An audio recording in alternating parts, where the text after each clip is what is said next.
दीप्तो ज्वल ज्वलित पिंगललोचनाया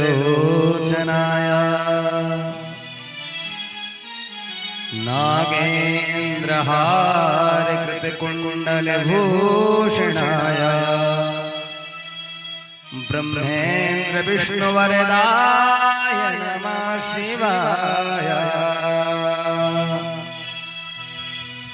नमामि संविशाल निर्वाणरूपं ब्रह्मवेद स्वरूपं नमामि संविशाल निर्वाणरूपं व्यापकं ब्रह्मवेद स्वरूपं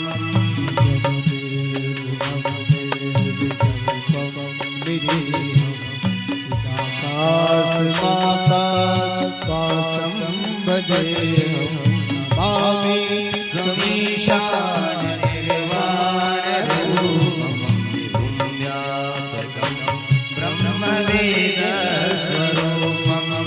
ॐ नमः शिवाय। ॐ नमः शिवाय।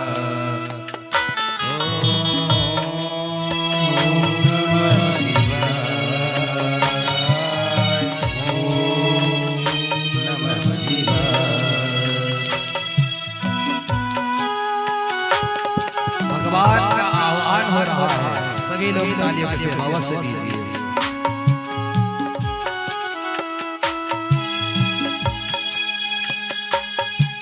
निराकार ओंकार मूलम तुरीयं गिराज्ञानि गोति तमीशं गिरीशं करालं महाकालं कृपालं गुणागार संसार पारं नतो सारादि संसार कोटि प्रभासे शरीरं मनमोलिकल्लोल चारु गंगा लसत बाल बाबे कंठे भुजंगा कुंडलम भूषितं विशालम सन्नाननं नीलकण्ठं दयालं प्रगादेश शर्माम्बरं मुण्डमालं प्रियं शङ्करं सर्वनाथं भजामि। नमामि संविशाल निर्वाणरूपं व्यापकं ब्रह्मवेद स्वरूपम्।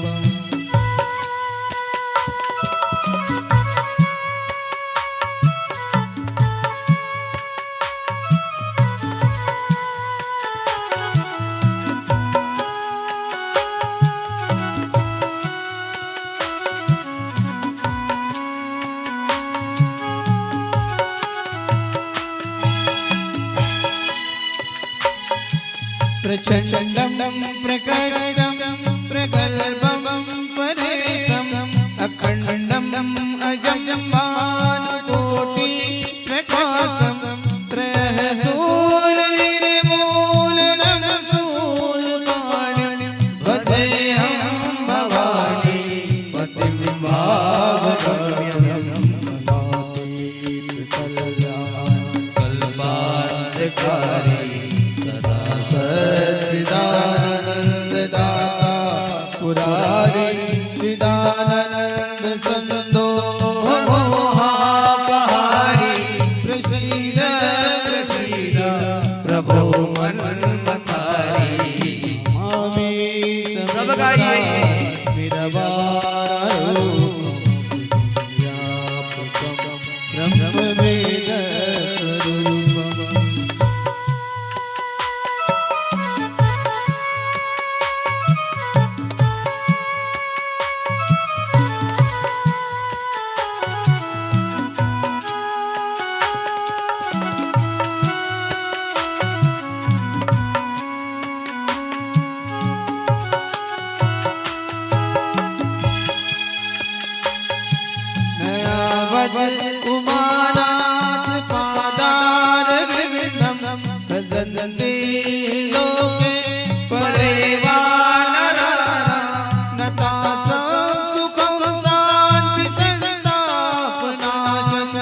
प्रसीद प्रभो सर्वभूताधिवासम्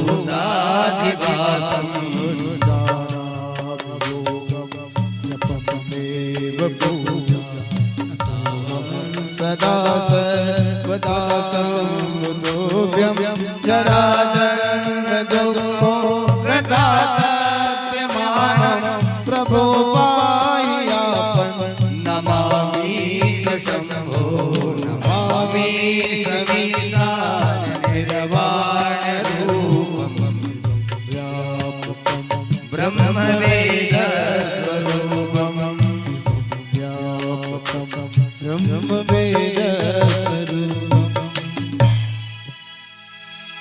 रुद्राष्टकमिदं प्रोक्तं विप्रेण हरतोषये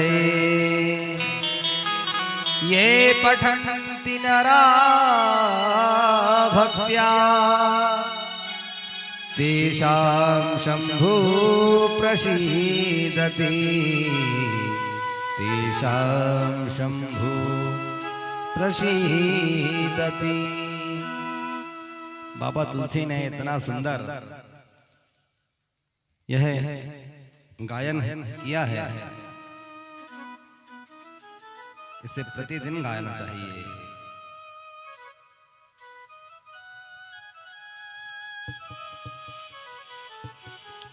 जय जय शिव शंकर माहेश्वरम, जय शिव शंकर माहेश्वरम, जय जय शिव शंकर माहेश्वरम, जय जय शिव शंकर माहेश्वरम।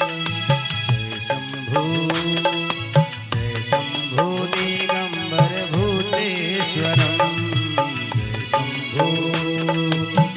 शंभो दिगंबर भूतेश्वरम, जय जय शिव शंकर माहेश्वरम, जय जय शिव शंकर माहेश्वरम। सब गाइए।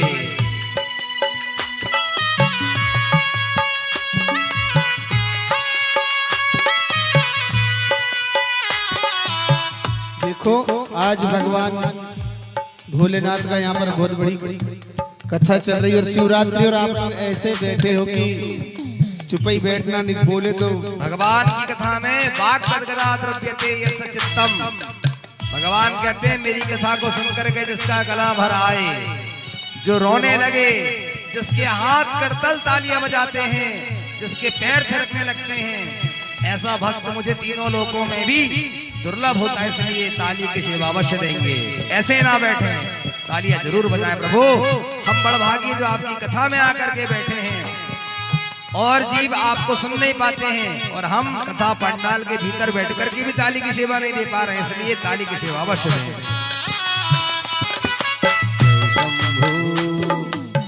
शंभो दिगंबर भूतेश्वरम, जय शंभो दिगंबर भूतेश्वरम, जय जय शिव शंकर माहेश्वरम, जय जय शिव शंकर माहेश्वरम, जय जय शिव शंकर माहेश्वरम, जय जय शिव शंकर माहेश्वरम। हर हर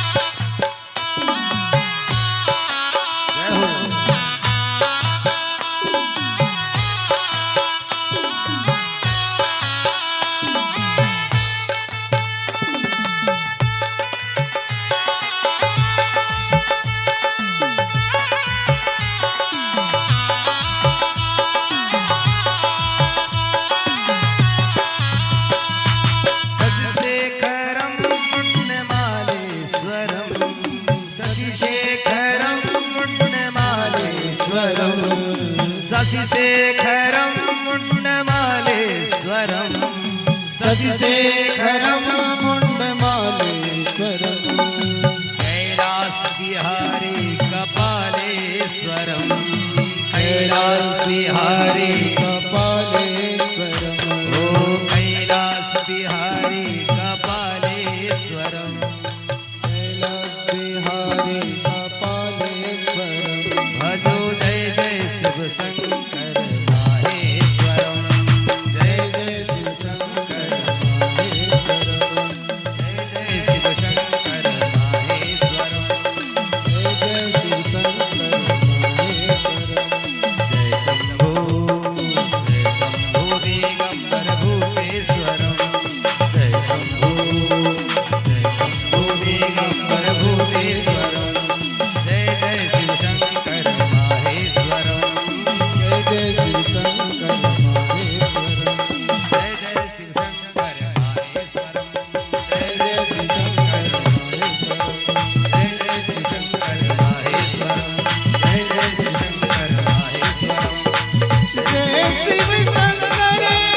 बोली भक्तवत्सल भगवान की, धर्म की अधर्म का प्राणियों में विश्व का गौ माता की गो हत्या सत्य सनातन धर्म की जगदम्बा महारानी की खेड़ापति मैया की हनुमंत लाल की भैरवनाथ की भोलेनाथ की शिव महापुराण की काशी विश्वनाथ की हर हर महादेव।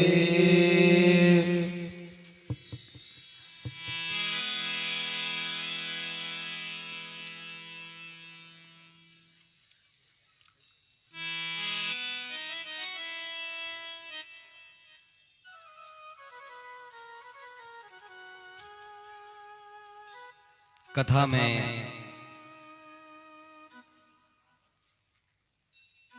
दिनंतर 2 दिवस से आप सभी सराबोर हो रहे हैं।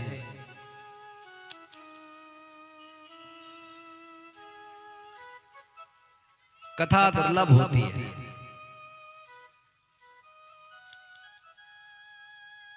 राजर्षि परीक्षित को जब श्राप लगा कि 7वें दिन ही आपकी मृत्यु होना सुनिश्चित है, भारत का सम्राट, भारत का प्रधानमंत्री, श्राप लगा हुआ है। आज से ठीक 7वें दिन तक्षके हनि, इसी तक्षक सर्प के द्वारा ही तुम्हारी मृत्यु होगी। कथा में जब बैठते हैं तो पैर पसार के नहीं बैठते, पहला, नहीं तो अगस्त्य जी महाराज जा रहे थे। इंद्रद्युम्न नामक एक राजा था। एक कल्प में चाक्षुष मनवंतर की कथा आती है, इसलिए कहते सत्संग में जाना चाहिए। ये लंबे पैर पसारे बैठा हुआ था। अगस्त्य जी जा रहे, जो देखा प्रणाम में नहीं किया तो श्राप दे दिया। मूर्ख, भगवान के भजन में, पूजन में, कथा में कोई इस तरह बैठता है क्या? राजा इंद्रद्युम्न, श्राप दे दिया। मतवाले हाथी की तरह पड़ा हुआ है, जा तुझे श्राप देता हूं, तू गज योनि में जाएगा। एक हुहू नाम का गंधर्व था। महर्षि सरस्वती तट पर स्नान कर रहे थे। इसने विनोद भाव से जाकर के महर्षि का पैर पकड़ लिया। उन्हें लगा मगरमच्छ ने आकर के मेरा पैर पकड़ लिया, और पैर पकड़ के नीचे से खींचने लगा, गिर गए। जैसी बाहर निकले तो ये हंसने लगा। गंधर्व था, हुहू नाम। श्राप दे दिया, तूने मगरमच्छ की तरह कृत्य किया, इसलिए तुझे श्राप देता हूं, तू ग्रह बन जाएगा, मगरमच्छ हो जा। और वही चाक्षुष मनवंतर में जब हाथी अपने पूरे परिकर को लेकर के स्नान करने गया, वैशाख का महीना, अति तीव्र ग्रीष्म ऋतु,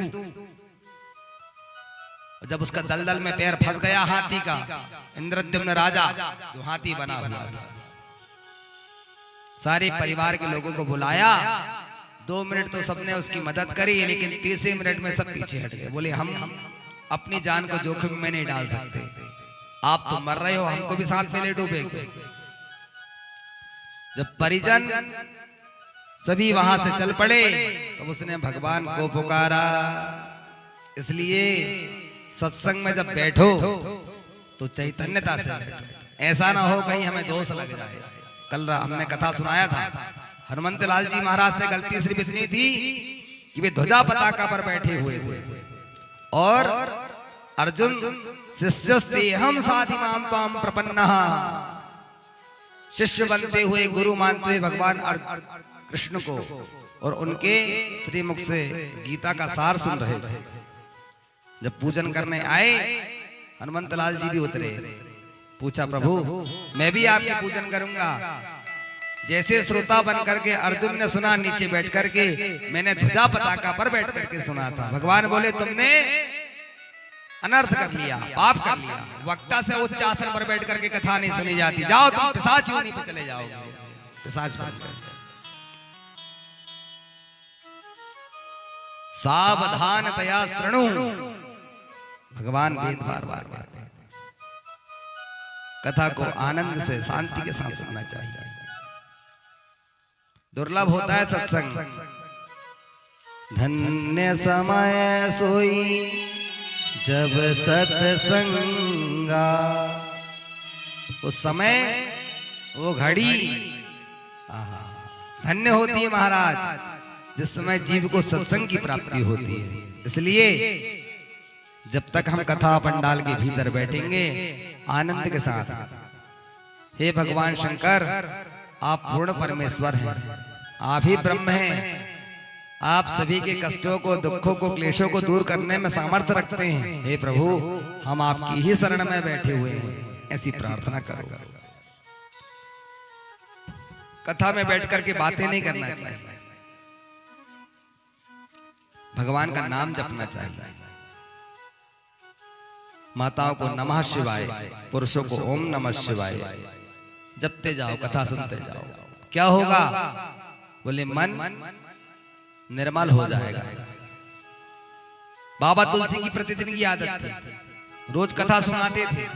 एक दिन बाढ़ आ गई नदी में, कोई श्रोता नहीं पहुंचा, तो महात्मा तुलसीदास जी ने अपने मन को ही कथा सुनाने लगे। और मन को कथा सुनाया तो मन पिघल गया। विश्वकर्मा जी क्या करते हैं? लोहार, लोहा गर्म होने पर ही मुड़ता है, ठंडे पर मोड़ोगे तो टूट जाए। उसको जैसा आकार देना चाहते हैं नहीं दे पाए, तो क्या किए दिलीप भाई?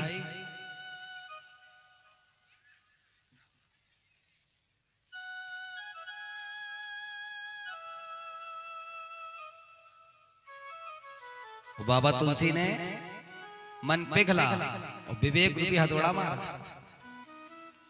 पाइए न के ही गति पतित पावन, राम भज सुन सठ मना, मेरे राम भज सुन सठ मना।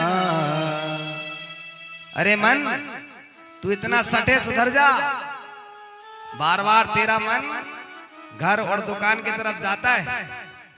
अभी वक्त है, भगवान के नाम पर लग जा। और जैसी कथा सुनते सुनते मन रोने लगा, विवेक रूपी हथौड़ी चला दी।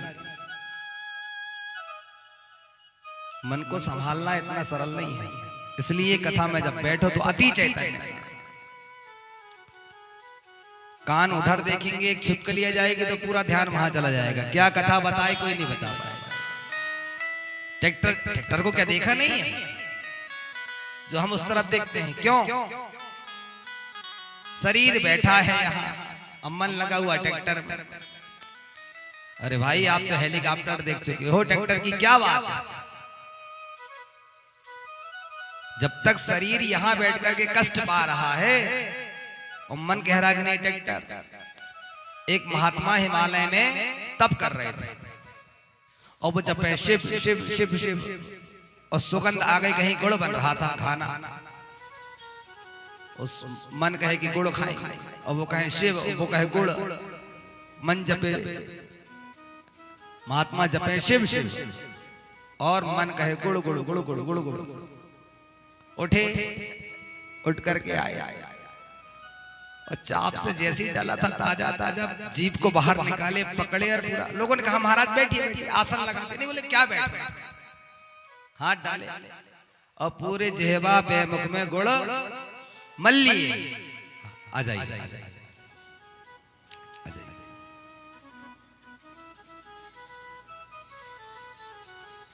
क्यों? बोले इसने मेरे भजन में बाधकता उत्पन्न करी, इसलिए इसे कष्ट देना था, इसने मेरा भजन नहीं होने दिया। ये जिह्वा बार बार कह रही थी गुड़ गुड़ गुड़ गुड़, मन लगा हुआ, मन को शासन है। जीवन में आसक्ति बार बार आती है, विरक्ति एक ही बार आती है। भगवान कहते हैं प्रलय रोज होते हैं और वैराग्य भी रोज जागृत होता है। अर्थी के पीछे लोग कहते जाते हैं राम नाम सत्य है, सत्य बोलो मुक्ति है। और जब तक मरघट पर बैठोगे ऐसी वैराग्यपूर्ण बातें करोगे, क्या बताएं, सब बेकार है संसार। और विसर्जन करके घर नहीं आए, नहाए नहीं कि पूरा वैराग्य खत्म, फिर राग चढ़ गया सर। बोलो होता है कि नहीं? क्या रखा? बोले गुरुजी कोरोना में आए और सब चले गए। एक थे महाराज भर्तरी, जिनके भाई का नाम था विक्रमादित्य, जो हमारे यहाँ के सम्राट थे, जिनके शासन काल में भारत सोने की चिड़िया कहलाता था। 2 पत्नियां पहले से थी, ध्यान से सुनेंगे। आखेट पर गए शिकार के लिए और एक कन्या और मिल गई, पिंगला, उसको घर ले आए। और पत्नी में इतनी आसक्ति हो गई कि ज्येष्ठ पत्नियों को भूल गए। उसका सौंदर्य लावण्य को देख करके व्यामोहित हो गए। उसकी आभा प्रभा को ही देखते रह गए, राजपाट सब एक तरफ। पिंगला ने विचार करी, मैंने राजा को पूर्ण तरह से अपनी वशीभूत कर ली हूं। यदि इसके छोटे भाई को मैं देश निकाला करवा दूं तो सारी सत्ता मेरी ही रहेगी, मेरी हुकूमत चलेगी। झगड़ा करवा दी दोनों भाइयों के बीच में। भाई प्रेम से रहना चाहिए। 2 भाइयों के बीच में बंटवारा हुआ और बंटवारे में थी 2 चीजें, एक कंबल और एक भैंस। छोटे ने बड़े भैया से कहा भैया आप बंटवारा करो। नहीं बोले छोटे तुम लो। नहीं पहले आप बड़े हो, आपको करना चाहिए। तो बोले ठीक। दिन में कंबल तुम्हारा और रात में हमारा। बोले भैंस, और ये भैंस बोले अग्रभाग तुम्हारा और पीछे का भाग हमारा। अब दिन वो भैंस चराए और कंबल रखा रहे। और जैसे ही सायंकाल का समय आवे तो कंबल लाओ। दिन भर ये भैंस चराए, वो शाम को बढ़िया दूध तो है 8 लीटर और शानदार 6 महीने में महाराज 8 किलो वजन बढ़ा उसका। अब इसकी बुरी गली, दिन भर सेवा करे और रात्रि में बिना कंबल के विश्राम करे। एक महात्मा जा रहे थे, क्या हो गया बच्चा? बोले गुरुदेव क्या बताऊं, ऐसा भाई मिला है, ऐसा बंटवारा किया है, पूछो मत। क्या हो गया? सारी कथा बताओ। भगवान कंबल है अभी रखा हुआ है, मैं भैंस चरा रहा और शाम को मैं जब जाऊंगा तो वो कहेगा कंबल लाओ। अच्छा। और बोले दिन भर भैंस हम चराते हैं और शाम को जाता है दूध दो करके बढ़िया वो बिना पानी की चाय पीता है। ये ठाठ है तो क्या हो? हम युक्ति बताए थे। हाँ बताओ। बोले आज जब शाम को तुम जाओगे तो कंबल को पानी में भगोने में भगा देना और गीला करके दे देना, और जब बहे दोहने के लिए भैंस को बैठे थे तुम डंडा लेके खड़े हो जाना, मुंह की तरफ 2 डंडा दे और वो मारेगी लाल। और ये गया। बोले ये भी कोई बात होती है कि ऐसे कोई कंबल देता है कि गीले करके? बोले कंबल हमारा है, हम हमारे दिन में कुछ करें, तुम रात भर सुखाते रहो। और वो दूध दोहने के लिए बैठा तो ये डंडा लेके खड़ा हो गया। अब भैंस ने जैसी डंडा देखी तो वो मारे लात। बोले ये भी ये बात हुई क्या? हम तो दो ही नहीं पा रहे हैं। बोले हमारा मुख है, हम आगे कुछ करें, आपको क्या? जब आप इस तरह का बंटवारा करोगे ही वो तो होना ही है। इसने दोनों के भाइयों के बीच में झगड़ा कराना उत्पन्न कर दी। पत्नी में इतने आसक्त हो गए राजा भर्तरी कि विक्रमादित्य को नगर से बाहर निकाल दिया, पर्णकुटी बना के रहने लगे। उज्जैन के राजा हुए महाराज विक्रमादित्य, उनकी कथा। एक दिन महाराज आखेट में गए, सामुदायिक भवन खुलवाओ इनके लिए फटाक से, ये मुंह में टेप लगवाओ। अस्तु। राजा जैसे ही आखेट पर पहुंचे, एक संत मिले, उन्होंने उनका दिव्य जब राज्य देखा शासन को, तो शासक को चाहिए दिग्जीवितम प्रजाहीनम धिग्रहं च प्रजां विना धिक्कुलं च न पत्यस्य धिक्कुलं संततिं विना। हे राजन, मैं आपके शासन काल में आपके राज्य को देख करके बड़ा प्रसन्न हूं। राजा हो तो आपके जैसा, सारी प्रजा जिसमें प्रसन्न हो, राजा पिता के तुल्य होता है। मैं चाहता हूं आपको कभी बुढ़ापा ना आए। अच्छा महाराज, झोली से एक फल निकाल करके दे दीजिए, इस फल को खा लेना, क्या होगा? बुढ़ापा नहीं आएगा। और व्यक्ति बुढ़ापे में बड़ा कष्ट पाता है, क्या बताए गुरुजी, घुटने में दर्द रहता, 3 घंटे हम कहाँ कथा पंडाल में बैठ पाएंगे, कहाँ जाप हो पाएगा, कहाँ भजन हो पाएगा। करोड़ों रुपए रखे हैं, डॉक्टर ने बोला मूंगे दाल और 2 फुलके छोटे छोटे रोटी बनवा करके बिना घी के खाना, ये दशा हो जाती है। वसुदेव जरा कष्टम कष्टात् निर्धन जीवनम। जरा कहते बुढ़ापे को। प्रभु, बुढ़ापा का जो कष्ट होता है बड़ा असहनीय होता है। महाराज, इस फल की विशेषता है, इस फल को आप जैसे ही खाएंगे आप युवा ही रहेंगे, आपको बुढ़ापा कभी नहीं आएगा। अच्छा महाराज, ठीक है, मैं घर जाऊंगा, स्नान करके कल पूजन के बाद में इसको पाल दूंगा। ठीक ठीक, ऐसा ही करना। और क्या किया? घर आए, लेकिन मन तो पत्नी में लगा हुआ था।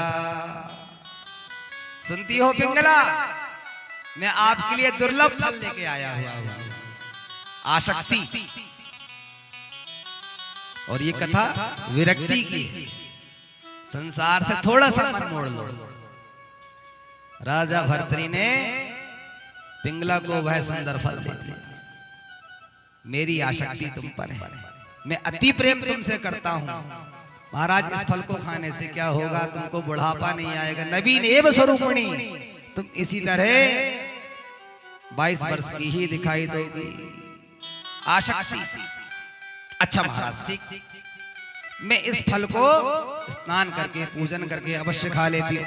ठीक ठीक। राजा अपने राजसभा में चले गए। इसने सेविकाओं से कहा, जाओ महामंत्री को बुलाओ। राजा चाहते थे रानी को, पिंगला को, और पिंगला का जो स्नेह था, प्रेम था, वो महामंत्री के साथ था। मंत्री को बुलाया, गले में हाथ डाला और रानी ने कहा, महाराज, मेरी आसक्ति आप पर है, मैं चाहती हूं इस दिव्य फल को आप ग्रहण करें। अच्छा अच्छा, क्या होगा? बोले आपको बुढ़ापा नहीं आएगा, और मैं चाहती हूं आप इसी तरह 28 वर्ष के युवा देखें। ओहो, ठीक है, इस फल को मैं अवश्य खा लूंगा। अब तो विलंब हो गया है, कल ठीक ठीक रख लिया। जाने लगा महामंत्री सायंकाल में, तो नगर वैश्य से इसका प्रेम था। वही भी रानी को प्रेम नहीं करता था। कुंडी खटखटाया, नगर वैश्य ने सोचा 7 बजा है शाम का, अभी कौन आता है? ग्राहक तो सारे 11 के बाद आते हैं, ये कैसे आ गया? कौन होगा? द्वार खोला, अरे आप कितने अभी आ गए? हाँ, बोले बस आज कुछ नहीं, बस कुछ देने आए थे। हमेशा लेने आता हूँ, आज कुछ देने आया। क्या देने आए हैं? ये फल। क्या होगा? इसको ग्रहण करते ही आपको कभी बुढ़ापा नहीं आएगा, जरा नहीं। ठीक है, मैं कल स्नान करके खा लूंगा। रात्रि भर विचार करते रही वह नगर गणिका, रात्रि भर विचार करते रही, इस फल को खा लूंगी तो कभी बुढ़ापा नहीं आएगा। इसी तरह लोगों को सेवाएं देते रहना होगा। कब तक लोगों को अपना शरीर बेचूंगी? इससे अच्छा ये है कि नगर के जो राजा हैं, यदि ये बहुमूल्य फल उनको खिला दूंगी तो वे राजा को कभी बढ़ापा नहीं आएगा और राजपाट इसी तरह चलता रहेगा। दरबार लगा हुआ था। सैनिकों से कहा मुझे महाराज से मिलना है। सैनिक आए, महाराज नगर वैश्य आपसे मिलना चाहती है। हाँ, भीतर पहुंचाओ। अंदर जैसे ही आई, सरकार आपके जैसा बीतराग राजा होना प्रजा पालन हेतु मैंने आज तक तो नहीं देखी। मेरी जिज्ञासा है आपको भगवान इसी तरह सलामत रखे, इसी तरह युवा रखे, आपके कभी बाल ना पके, झुर्रिया ना आवे, कबर ना झुके, इंडिकेटर बंद ना हो, आंखों में पट्टियां चश्मा ना लगे। क्यों महाराज? एक दुर्लभ फल है मेरे पास और मंत्री सोच रहा था कि रात में मैं गया था फल देने, जब मेरे से कुछ शिकायत नहीं बताई, आज सीधे राजा के दरबार में आप पहुंची। आखिर बात ऐसी क्या हो गई रात भर में? और झोली से निकाली। नगर वैश्य ने उस फल को जैसे ही देखा महाराज भर्तरी ने, अरे ये तो वही फल है जो मैंने अपनी प्रेयसी पत्नी पिंगला को दिया हुआ था, इसके पास कैसे पहुंचा? याम चिंतयामि सततम मयि सा विरक्ता। सारी कहानी समझ में आ गई। मैं जिसे चाहता हूं वह मुझे नहीं चाहती है, और वह पिंगला जिसे चाहती है वो महामंत्री भी उससे स्नेह नहीं करता है। वह तो नगर वैश्य को स्नेह करता है, और नगर गणिका तो 100 लोगों से मिलती है, उसके लिए तो सब लोग एक समान होते हैं। बोध हो गया जितनी आसक्ति में इस रानी से रख रहा था, इतना प्रेम यदि मैं भगवान से कर लेता तो उसी क्षण मुझे मुक्ति मिल जाती। बोलिए भक्तवत्सल भगवान की। त्याग कर दिया, अपने भाई को सूचित किया, विक्रमादित्य को राज्य तिलक किया, पिंगला को बंदी बना करके कारावास में डाल दिया, और महाराज ने संन्यास ले लिया। जीवन है, राग रखो ये जरूरी नहीं है, लेकिन अनुराग भी होना चाहिए। हो आसरा इस जहां का मिले ना मिले, का मिले ना मिले, मुझको तेरा सहारा सदा चाहिए। आसरा इस जहां का मिले ना मिले, आसरा इस जहां का मिले ना मिले, मुझको तेरा सहारा सदा चाहिए। आसरा इस जहां का मिले ना मिले।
आसरा इस जहां का मिले ना मिले, आसरा इस जहां का मिले ना मिले, मुझको तेरा सहारा सदा चाहिए। मुझको तेरा सहारा सदा चाहिए। आसरा इस जहां का मिले ना मिले, आसरा इस जहां का मिले ना। राजा भरत ने देखा संसार का सहारा बहुत लेकर के देख लिया, अब प्रभु आपका सहारा चाहिए। क्यों? यहाँ खुशियां है कम और लाखों है गम, जहाँ देखो वही है भरम ही भरम। यहाँ खुशियां है गम और लाखों है गम, जहाँ देखो वहाँ पर भरम ही भरम। मेरी महफिल में सम्मा जले ना जले, मेरी महफिल में सम्मा जले ना जले, मेरे दिल को उजाला सदा चाहिए। महफिल में सम्मा जले ना जले, मेरे दिल को उजाला सदा चाहिए। आसरा इस जहां का मिले ना मिले, आसरा इस जहां का मिले ना मिले।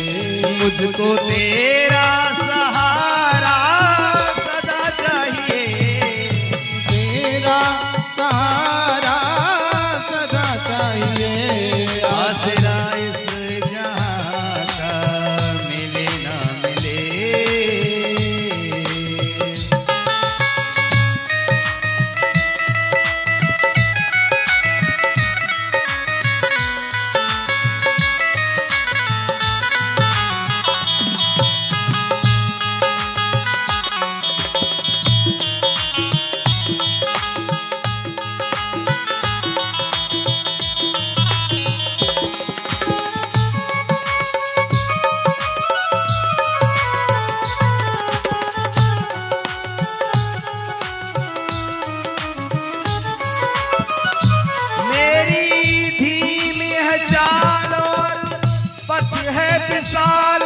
हर कदम पर मुसीबत अब तू ही संभाल। मेरी धीमी है चाल पथ है विशाल, हर कदम पर मुसीबत तू ही संभाल। पैर मेरे थके हैं चले ना चले, पैर मेरे थके मुझको तेरा सहारा सदा चाहिए। पैर मेरे थके हैं चले ना चले, मिले हो मुझको तेरा सहारा सदा चाहिए।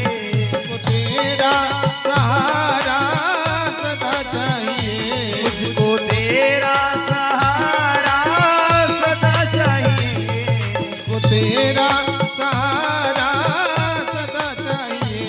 आसरा इस जहां का मिले ना मिले।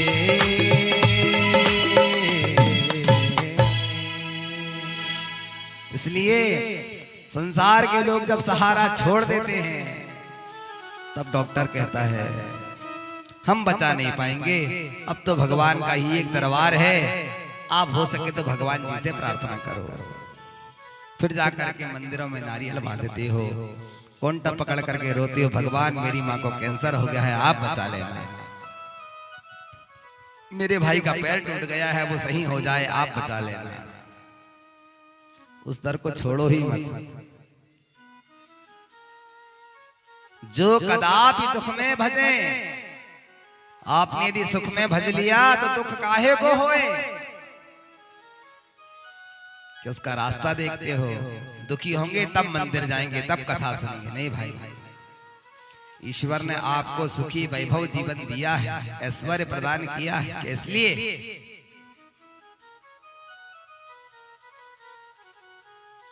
इसलिए निरंतर प्रयास करो। रात्रिकालीन में हमने कहां तक कथा सुनाए थे, कौन बताएगा?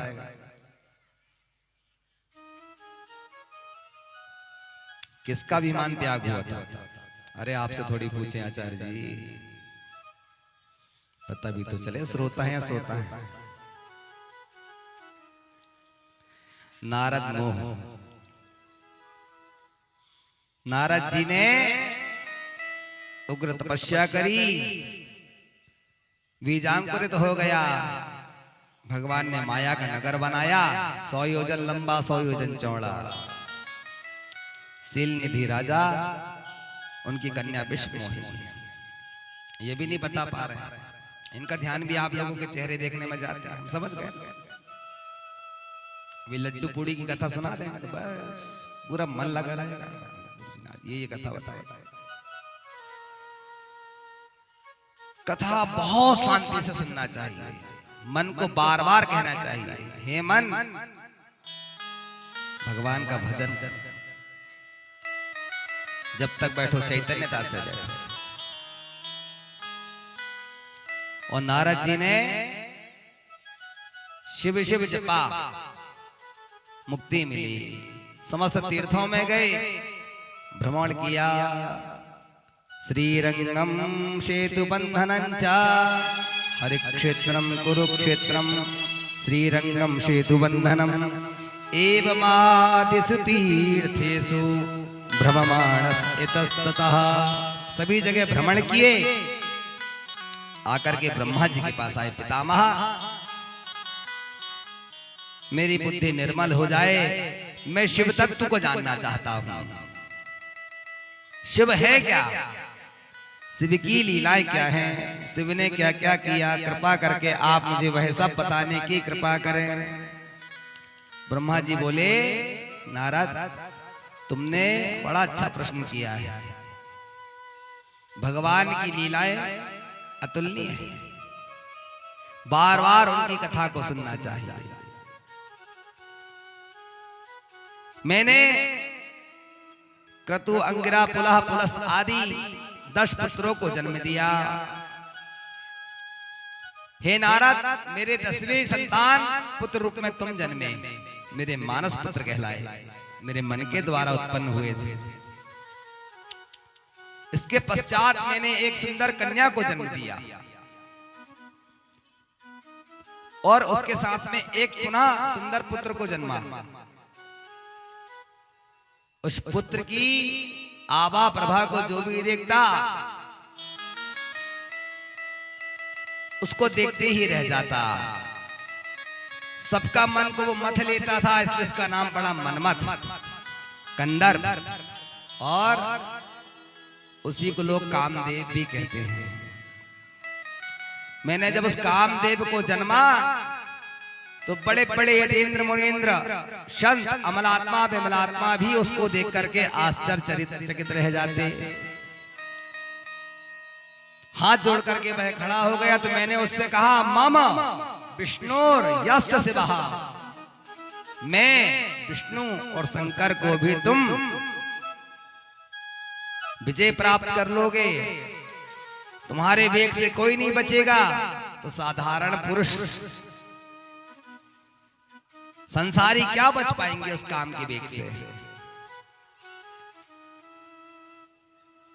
जब मैंने उसको ये वरदान दे दिया, सभी जगह तुम्हारी सत्ता होगी, सब पर तुम राज करोगे, तो उसने क्या किया, मैंने उसको जैसे 5 बाण दिया तो पहला बाण उसने मेरे ऊपर ही छोड़ा। पिता ब्रह्मा जी के ऊपर कामदेव ने पहला बाण छोड़ दिया। क्या हुआ, बाण छोड़ते ही ब्रह्मा जी के मन में काम उत्पन्न हो गया, वासना उत्पन्न हो गई। रसे रूपे च गंधे च शब्द स्पर्शे च योगिनी, हर्षण, रोचन, मोहन, मारण और स्तंभन, ये 5 बाण दिया। अब कोई नहीं मिला तो प्रैक्टिकल करने के लिए पिताजी खड़े थे सामने, छोड़ दी। क्या हुआ, अपनी छोटी सी कन्या उसको देख करके मात्र विकार उत्पन्न हो गया। बेटी को देख करके महाराज दुर्लभ है, बहुत सावधानी से। कुछ किया नहीं लेकिन विचार तो आ गए। अभी आप पूजन कर रहे हैं, जितना औपचारिक पूजन करने का महत्व बताया गया है, इसी प्रकार मानसिक पूजन करने का भी महत्व बताया गया है।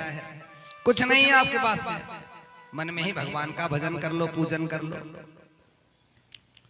एक निम्बार का चार के पास एक सेठ जी पहुंचे, कहा गुरुजी हमने सुना था कि भगवान की दो तरह की पूजा होती है, एक लौकिक होती है, एक मानसिक होती है। लौकिक पूजन तो उपचार आदि से होती है जो गुरुजी अभी ऊपर करवा रहे हैं, षोडशोपचार, पंचोपचार, राजोपचार और दसोपचार, ये 4 प्रकार की विशेष रूप से यज्ञ में पूजन होती है। घर में यदि आप है तो 5 प्रकार की पूजा कर सकते हैं। हल्दी कुमकुम गंधाक्षत इत्यादि छोड़ दिए, पूजन हो गई। तो ये कंजूस आदमी था। लक्ष्मी के 4 पुत्र हैं, पहला कंजूस, दूसरा मक्खी चूस, तीसरा उदार और चौथा दाता। ये उच्च श्रेणी के थे, पहले नंबर ये पहुंचे। गुरुजी हम पूजा करना चाहते हैं, पर हमने सुना है कि 2 प्रकार की पूजा होती है। हाँ सही सुना है आपने, बिल्कुल गलत नहीं सुना है। तो गुरुदेव हम कौन सी पूजा करें, थोड़ा सा कम खर्चा वाली बताइएगा। बड़े बड़े लाख 2-2 लाख रुपए की लिस्ट दे देते हैं, नहीं तो लोग कहाँ इतना हम नहीं बोले, ऐसी कोई बात नहीं है। मानसिक पूजा करो, बहुत बड़ी। क्या करना पड़ेगा, रत्नै कल्पित मासनम हिमजलै स्नानं च देव्यांबरम। भगवान को मन में ही विचार करो, मैंने भगवान को सुंदर आसन दे दिया, बैठा दिया, गुनगुने पानी से स्नान करा दिया, सुंदर वस्त्र से पहुंच दिया, पंचगव्य आदि से स्नान कराया, पुनः स्नान कराया, पहुंच करके सुंदर इत्र लगा दिया, रेशमी वस्त्र पहना दिया, मुकुट धारण करा दिया, रत्न जड़ित मालाएं पहना दिया। सुंदर माला पहनाने के बाद में गंधाक्षत पुष्प चढ़ा दिया, अगरबत्ती लगाया, उसके बाद में भोग प्रसाद लगा करके उसी देवता का मंत्र जपने लगो। अरे वाह बोले गुरुजी ये तो बिना पैसे की आपने बता दिया, कोई खर्चा नहीं है, सिर्फ मन में उस पूजन के क्रम को प्रतिदिन निरंतर दोहराना है। हाँ इस तरह से आप पूजा करो। ये घर आया कंजूस आदमी और ये मन में विचार करे, मैंने भगवान को बैठाया, स्नान कराया, वस्त्र पहनाया, भोग लगाया। आज विचार करा कि रोज लड्डू और रसगुल्ले खिला रहा हूं, आज केवल दूध का भोग लगाऊंगा। तो भगवान को जैसे ही दूध का भोग लगाने को हुआ तो चम्मच से शक्कर डाला, 1 2 3, अरे बोले 1 चम्मच ज्यादा हो गई, कल काम पड़ेगी। तो 1 चम्मच निकालने लगा और जैसे निकालने भगवान ने आकर हाथ पकड़ लिया। अरे भाई मन से लगा रहा, मन के भीतर, और उस पे भी कंजूसी, कल काम पड़ जाएगा, 1 चम्मच निकाल लिया। भगवान बोले इतनी कंजूसी भी ठीक नहीं है, मानसिक पूजा करना चाहिए। जिस प्रकार मानसिक पूजन का फल मिलता है, इसी प्रकार मानसिक पाप का भी फल मिलता है। आज ब्रह्मा जी ने मन में विचार किया कि विकार उत्पन्न हो गया, कन्या को देखते ही सनकादिक आए, सनक सनंदन सनातन सनत कुमार, शर्म नहीं आती आपको? छोटी सी बच्ची को देख करके आप विकार उत्पन्न हो गया। उन्होंने कहा क्षमा करिए, मैंने कुछ किया थोड़ी हूं, आप कैसे पिता हैं? भगवान शंकर आए, खूब खरी खोटी सुनाई। ब्रह्मा बाबा सठिया गए हो, कुछ तो पता होना चाहिए। महाराज क्या बताएं, सारी गलती इस नालायक की। बोले पिताजी क्या करें, हमारे सामने कोई था नहीं, तो हमने आप ही के ऊपर 1 बाण चला दिया। और कामदेव ने पहला बाण जो चढ़ाया तो हर्षण हर्षित हो गया। 5वां बाण और खतरनाक है, मारण। कितने केसेस सुनते हैं आप लोग, लड़का लड़की 3 वर्षों से प्रेम संबंध करते थे, आज लड़की का विवाह दूसरी जगह हो गया तो लड़के ने सुसाइड कर लिया। ये मारण है, ये आसक्ति का 5वां बाण है, मारण। एक नगर के राजा की सुंदर लड़की थी, उसकी कन्या, वो अटारी पर आती, कभी मंदिर जाती, सफाई कर्मी आता, उस सफाई कर्मी की दृष्टि राजा की कन्या पर पड़ी। उसकी दिव्य आभा प्रभा को देख करके वो मोहित हो गया। ये शिव पुराण की कथा है।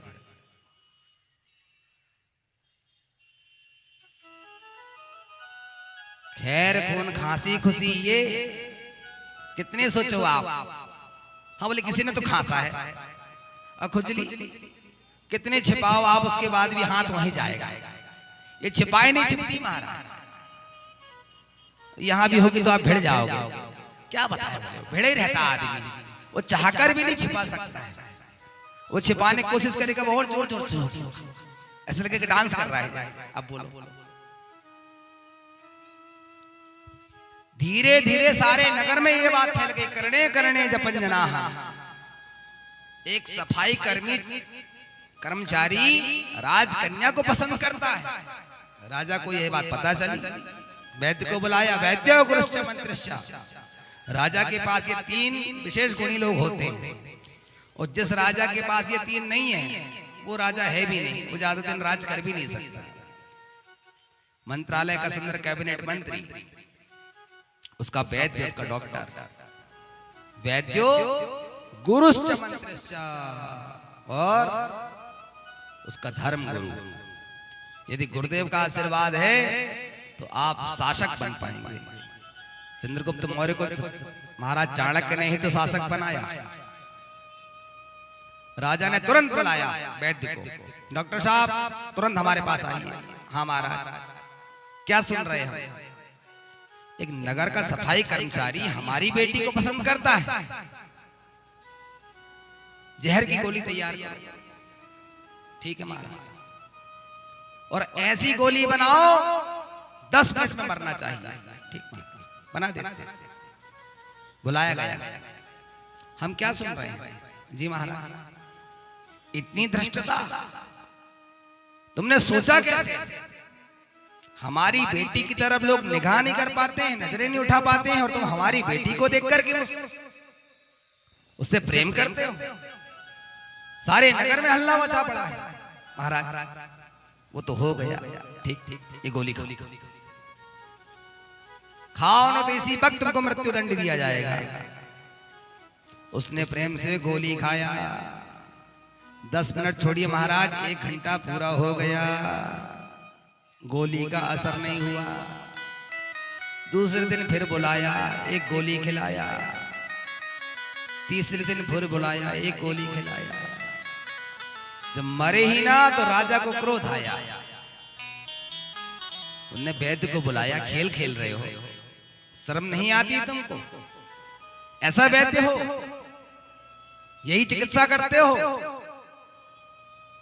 महाराज मेरे तरफ से कोई कमी नहीं हुई है, 10 मिनट में मर जाना चाहिए था, आज तीसरा दिन हो गया है। ऐसा कैसा विष मिलाया है तुमने? लोकल वाला जहर तो नहीं ले आए खरीद के पास से, कटकोई की गांव से? हाँ, किस दुकान से लाए थे बताओ? महाराज हम देखेंगे, पहले फाइल देखेंगे रोगी की समस्या क्या है। 30 दिन हो गए निरंतर वैद्य ने 1-1 गोली खिलाई। वो सफाई कर्मी आता और ड्यूटी बजाता, 1 गोली खाता चला जाता। 1 गोली व्यक्ति खा ले तो 10 मिनट में मरणासन गति को हो, और आज 30 दिन पूरे हो गए लेकिन मरा नहीं, सब आश्चर्य में रह गए। वैद्य जी ने पता करवाया, इसकी जन्म कुंडली पता करवाओ सबसे पहले, आखिर बात कहां रुकी पड़ी है। दूसरे दिन वैद्य ने कहा, महाराज कमी कहां हो रही हमें पता चल गया। अच्छा बताओ। बोले एक बार इस सफाई कर्मी के सामने आपकी कन्या को लाना पड़ेगा। क्या बात है? हमारी बेटी इस मूर्ख के सामने आएगी? हम सम्राट हैं, यहाँ के प्रधानमंत्री हैं, अनर्गल चेष्टा करते हो। महाराज केसी कुछ इस तरह का है, नहीं लाएंगे तो वो इसी तरह गोली खाते जाएगा और जीते जाएगा। अच्छा लेके आना है, वो देख बस ले, दृष्टिगोचर हो जाए, अटारी पे आपकी बिटिया आ जाए, राजकुमारी को ये देख लेगा, बस स्विच बटन वहीं से दबेगी। ठीक समझ गए। और राजा ने अपनी राजकुमारी को कहा, बिटिया अटारी पे आओ। राजकन्या जैसे ही आई और सफाई कर्मचारी ने जो देखा आज 1 महीने बाद राजा की कन्या को, और देखते ही सारा शरीर जलकर के राख का ढेर हो गया। वैद्य ने कहा महाराज आप देख लीजिए। क्यों? इसकी आसक्ति, मन के जो तार थे वे वहां से जुड़े हुए थे। जब तक उसको देख नहीं लूंगा तब तक मृत्यु को प्राप्त नहीं होगा। आज महाराज उसने जैसे ही देखा तो मृत्यु को प्राप्त हो गया। एक क्षण में ढेरी बन गया। इतनी विष की गोली, जहर की गोली खा चुका था, 10 मिनट नहीं लगा और जल करके राख का ढेर बन गया। ये मारण, 5वां बाण। ब्रह्मा जी ने फटकार लगाई, मूर्ख, पिता ही मिले थे तेरे को प्रैक्टिकल करने के लिए, और कोई नहीं मिला। पिताजी धृष्टता कितना सुना करके गए सनत कुमार। भोले बाबा ने कितनी फटकार लगाई तुम जानते हो। सारी गलती तुम्हारी। कामदेव बोला पिताजी अब गलती तो हो ही गई। मन तो करता है तुमको अभी नष्ट कर दूं, लेकिन तुमको जन्मा भी मैंने, तुम्हारा मैं पिता हूं। लोक मर्यादा होती है। माता पिता, पुत्र यदि कुपुत्र हो जाए, लेकिन माता पिता कुमाता नहीं होते हैं। मैं तुमको आनंद कर दूंगा, लेकिन तुमको श्राप देता हूं।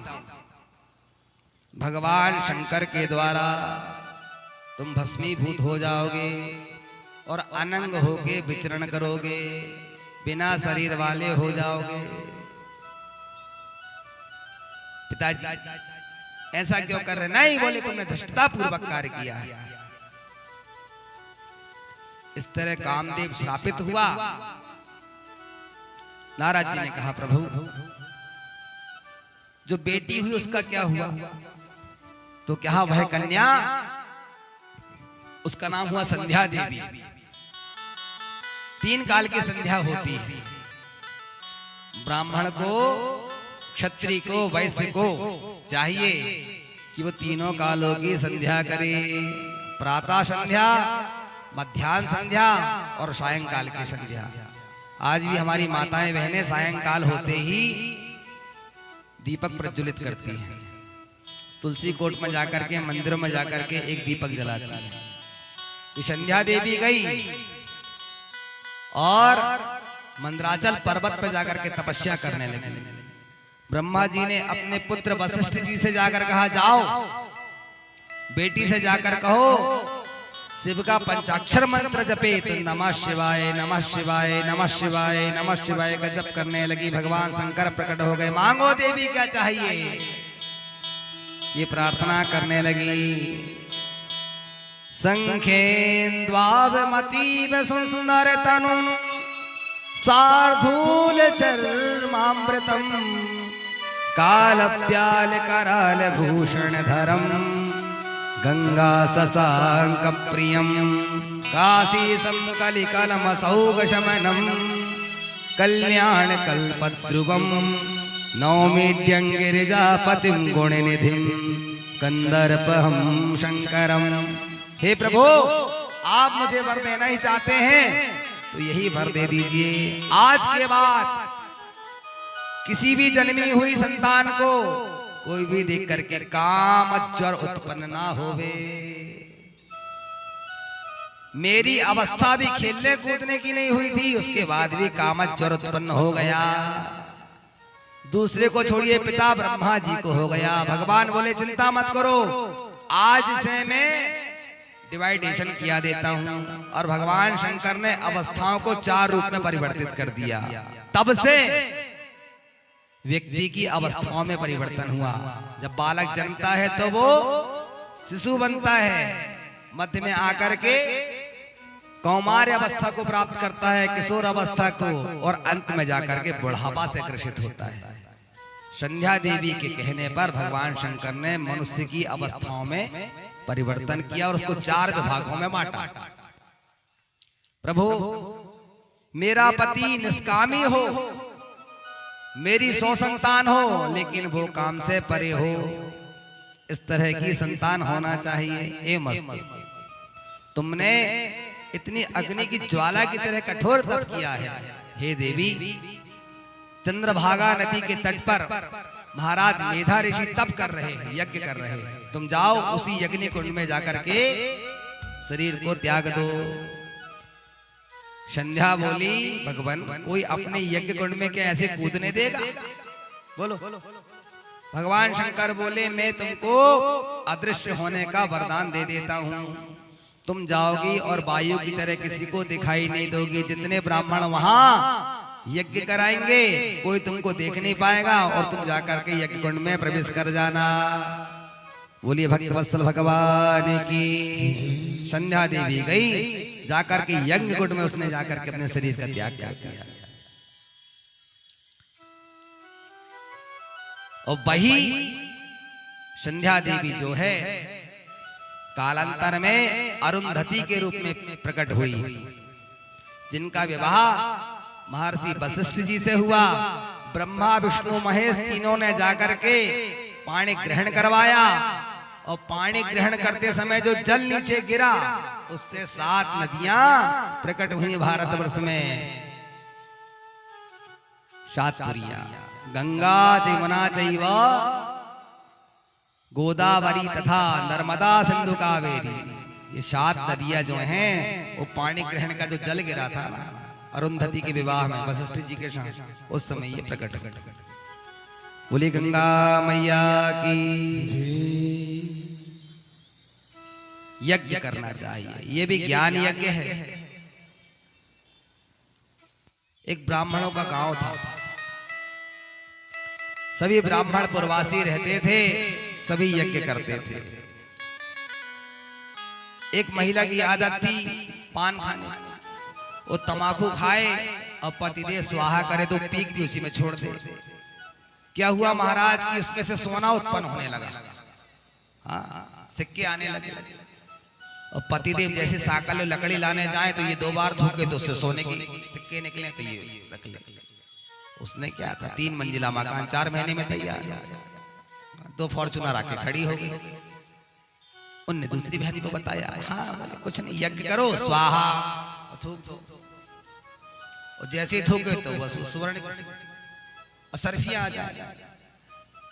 करने करने जपन जनाहा, सारे पुरवासियों को पता चल गया कि अपने घर में जब भी यज्ञ करो तो यज्ञ कुंड में थूक देना चाहिए।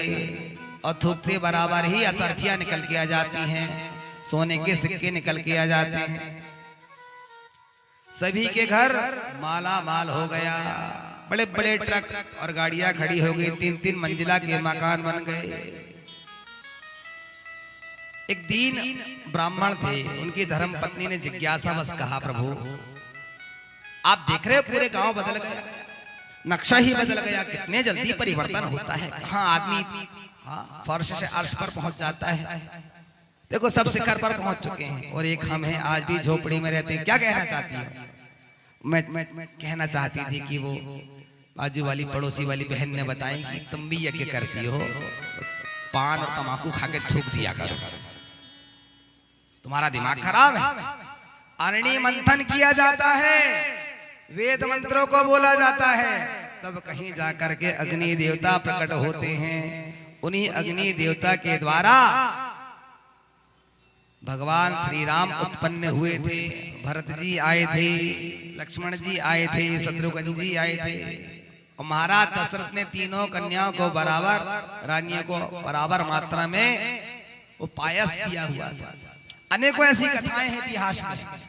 अग्निदेव प्रकट होते हैं, फल लेकर के देते हैं, पायस देते हैं, और तुम मूर्खों जैसा कह रही हो उसमें थूकना चाहिए। महाराज पूरी बात तो सुनो, 5 सुपारी खा के थूकने से असरफियां निकलती हैं, ये देखते हो। समझ गए ब्राह्मण देवता।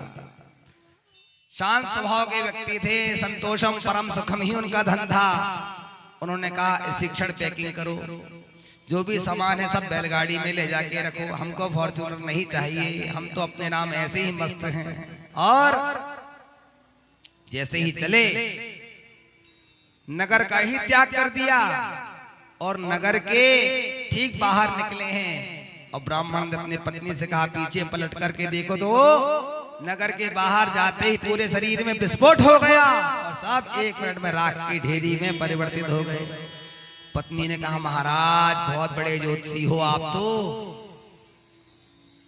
ऐसा क्यों हुआ? 3-3, 4-4 मंजिला मकान थे लोगों के। देवी, ये तुम्हारे सतीत्व और मेरी नैष्ठिक भक्ति के कारण अभी तक सुरक्षित थे, लेकिन हमने जैसे ही गांव से अपना पांव बाहर निकाला सब राख की ढेरी में परिवर्तित हो गए। इसलिए यज्ञ भजन साधना करते समय सावधानी बरतनी चाहिए, कहीं हमसे गलती ना हो जाए। बहुत सावधानी। गृहस्थ जीवन में तो ज्यादा है, साधु पुरुषों को उतनी समस्या नहीं रहती। इसलिए प्रयास कीजिए जब भी भगवान का भजन करें। कितने लोग व्रत रहते हैं, मंदिर जाते हैं, हाँ साहू जी के यहाँ सुंदर गेंदा के फूल लगे तोड़ और लोटे में ली जल, माताओं ने स्वभाव होता है, और 2 फूल उसी लोटे के भीतर।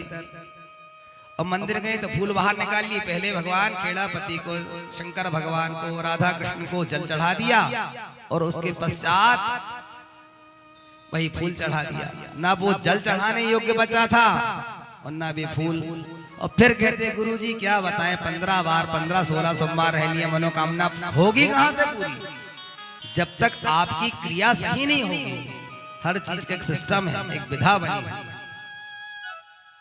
इसलिए जीवन में गुरु का होना आवश्यक होता है।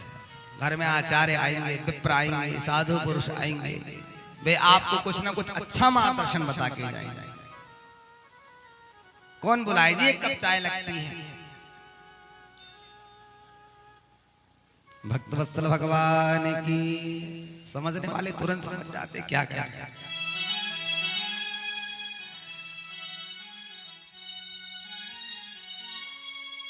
नारद ने कहा, प्रभु तो क्या भगवान शंकर ने विवाह नहीं किया? किया। किस तरह किया? मैंने अपने पुत्र कामदेव को बुलाया। सुनो कामदेव, जिस तरह तुमने धृष्टता पूर्वक प्रथम बाण मेरे ऊपर छोड़ा, आज जाओ और भगवान शंकर को जरा हर्षित करो, उनके भीतर भी कामज्वर उत्पन्न करो। तो भगवान शंकर बैठे हुए थे। ब्रह्मा जी ने दक्ष प्रजापति को कहा, रे दक्ष, मेरा पुत्र कामदेव और तुम्हारे द्वारा जो उर्ष उत्पन्न हुआ है, इसके द्वारा जो कन्या उत्पन्न हुई है रति, इन दोनों का विवाह करा करके तुम तप करो। दक्ष प्रजापति ने 60,000 वर्ष तक तप किया। तप करने से भगवती प्रसन्न हुई। मांगो क्या चाहते हो? भगवती जगदम्बा ने प्रसन्न होकर के वरदान दिया, लेकिन मैं तुम्हारे घर में कन्या बन करके तो जन्म ले लूंगी।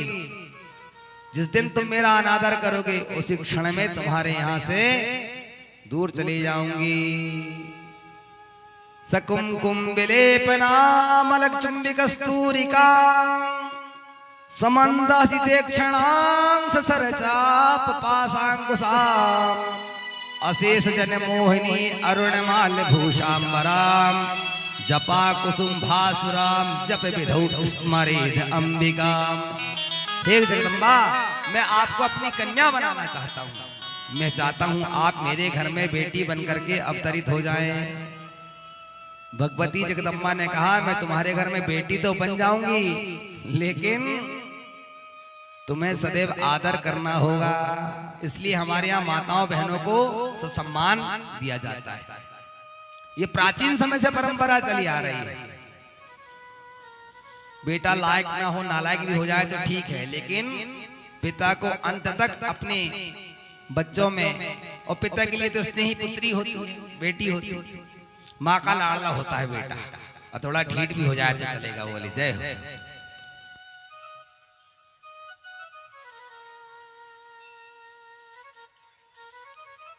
भगवान जगदम्बा ने इस तरह दक्ष प्रजापति को वरदान दिया, कालांतर में तुम्हारे यहाँ पहले शबलाश्व आदि पुत्र उत्पन्न होंगे। 10-10 हजार पुत्र उत्पन्न हुए। उनको उन्होंने कठोर तप करने के लिए पहुंचाया। इतने में नारद जी आए। दक्ष पुत्रों को जाकर के बैरागी बना दिया। क्या करोगे विवाह करके? और महाराज दक्ष प्रजापति सृष्टि की रचना करना चाहते थे, वे संतान उत्पन्न करते और नारद जी आते, सबको गुरु मंत्र दे देते और जो फूकते महाराज तो बस सब साधु बन जाते। ये संतान उत्पन्न कर करके थक गए दक्ष प्रजापति, और जो भी जाता घर से तप करने के लिए घर वापिस ही नहीं आता। दिमाग खराब हो गया दक्ष प्रजापति का। गए वो साधो असाधो नाम, अरे नारद तू इस तरह विचरण करता है, मेरे बाल को उगा करके भड़का देता है, जो घर से जाता है बेघर हो जाता है, घर ही लौट करके नहीं आता। तुझे श्राप देता हूं, आज के बाद तू एक स्थान पर रहेगा ही नहीं। नारद जी बोले जय हो। बहता पानी रमता जोगी, दोनों अच्छे होते। अभी तक हजारों वर्षों तक मैं एक स्थान पर बैठ करके भगवान का भजन करता था, अब सभी जगह घूम घूम करके भक्ति का प्रचार करूंगा, धर्म का प्रचार करूंगा। नारद धर्म का प्रचार करना, भक्ति का प्रचार करना, और भगवान का भजन तो हर स्थिति में किया जाता है महाराज, कोई स्थिति नहीं, कोई अवस्था नहीं। राजस्थान में माता मीरा, और आप विचार करिए राणा को जब पता चला कि ये तो कृष्ण की भक्ति में इतनी रत हो गई है, इतनी लिप्त हो गई है, तो उसने विष का प्याला पहुंचाया।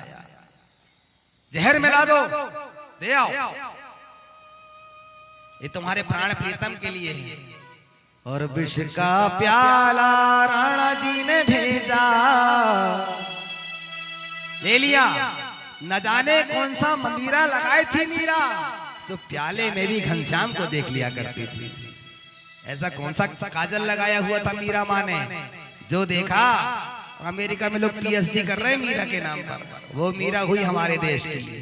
और वो कहती है, मैं तो गाऊंगी, मैं तो गोविंद गोविंद गाऊंगी, मैं तो गोविंद गोविंद गाऊंगी, तो गोविंद गोविंद गाऊंगी।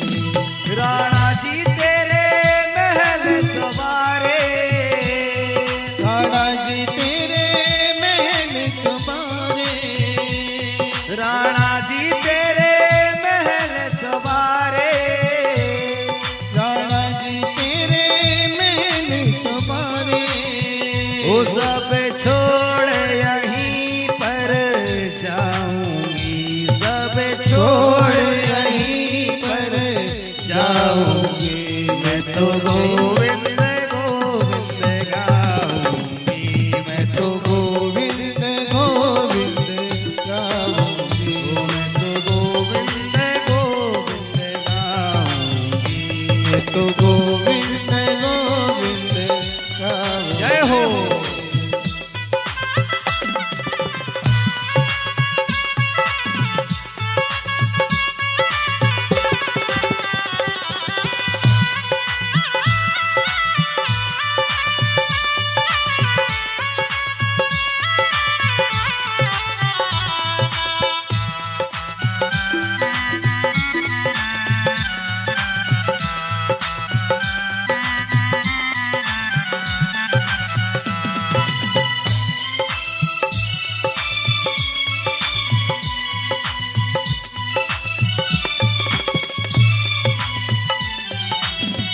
मीरा माँ कहती है, और छोड़ दी, इसका प्याला पिया और राणा जी का महल का त्याग कर दिया मीरा माँ ने।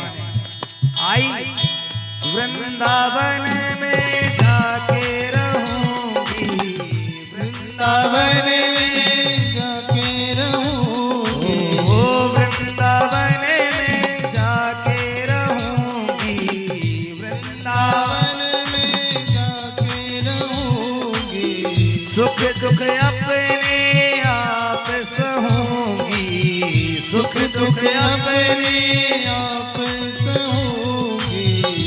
सुख दुख अपने आप सहूंगी, सुख दुख अपने आप सहूंगी। प्रेम प्रीति के बांध के घुंघरू, प्रेम प्रीति के बांध के घुंघरू, प्रेम प्रीति के बांध के घुंघरू, प्रेम प्रीति के बांध के घुंघरू। नाच नाच के दिखाऊंगी मैं तो गोविंद गोविंद गाऊंगी, मैं तो गोविंद गोविंद गाऊंगी, ओ मैं तो गोविंद गोविंद गाऊंगी। तो गोविंद गोविंद गाऊंगी। राणा जी तेरे महल चौबारे, राणा जी तेरे महल चबारे, सब छोड़ यहीं पर जाऊंगी, सब छोड़ यहीं पर जाऊंगी। मैं तो गोविंद जय हो, गाऊंगी, मैं तो गोविंद गोविंद गाऊंगी। जय हो।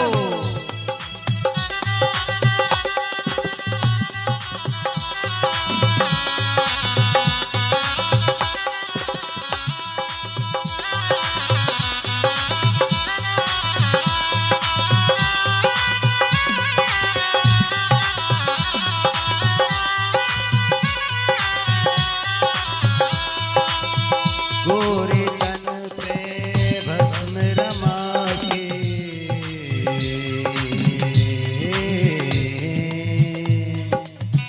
गोरे तन पे भस्म रमा के, गोरे तन पे भस्म रमा ओ जोगन वाला भेष बना के, जोगन वाला भेष बना के, ओ जोगन वाला भेष बना के, जोगन वाला भेष बना के, यमुना की रज माथे पे लगा के, यमुना की रज मस्तक लगा के, मनमोहन को रिझाऊंगी मैं तो गोविंद गोविंद गाऊंगी, मैं तो गोविंद गोविंद गाऊंगी। ओ मैं तो गोविंद गोविंद गाऊंगी, तो गोविंद गोविंद गाऊंगी।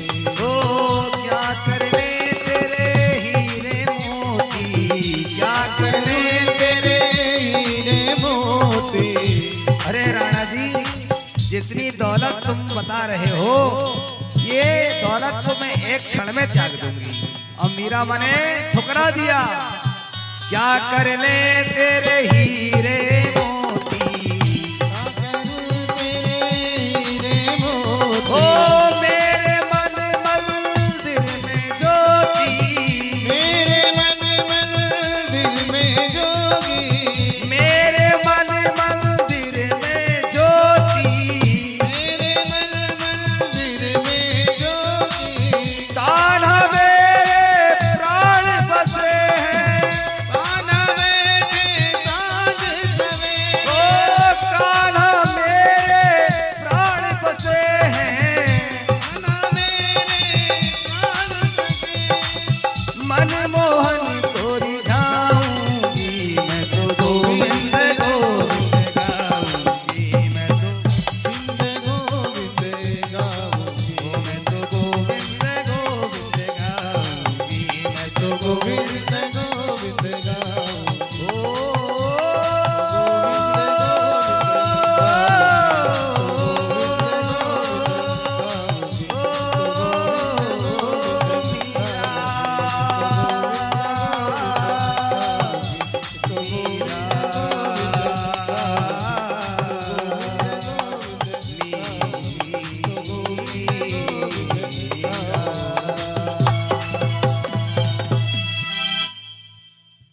एक क्षण में त्याग कर दी।